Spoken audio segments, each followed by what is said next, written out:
I'm Yasmin. I'm a careers advisor in Careers Network. So my work mainly involves working with students on a one-to-one basis, providing guidance as well as doing workshops. When it comes to face-to-face networking, such as going to a careers fair or an employer event, it can be really useful to prepare.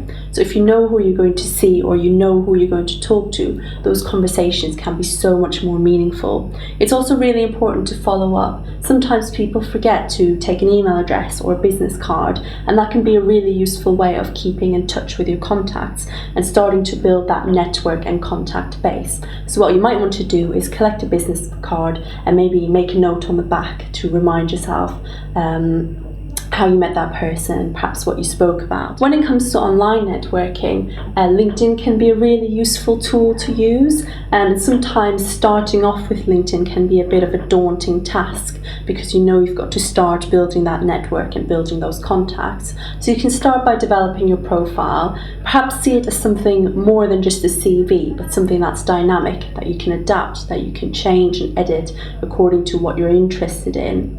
And then as you meet people, perhaps at some of these networking events or fairs, or thinking about people you know from some of your experiences, so perhaps keeping in contact with people you've been on work experience with, or where you've had internships, colleagues from part-time positions, volunteer positions, and start to include these within your LinkedIn network.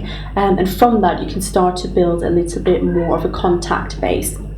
And you never know how useful that might be, because as you start to apply for jobs and graduate positions in future, you might start to look at who the people are in the companies that you're considering to work for, and you start to see what kind of career progressions people have gone on to pursue. You can use LinkedIn as an information tool as well to find out more about different industry sectors, careers, job positions, and start to make contact with people within these roles. And this will partly help you in terms of developing your knowledge about those careers, but it will also start for you to get your face out there to an extent. So people will start to know you and get to know you, so that when you do apply for jobs, you've flagged yourself up to a point as well.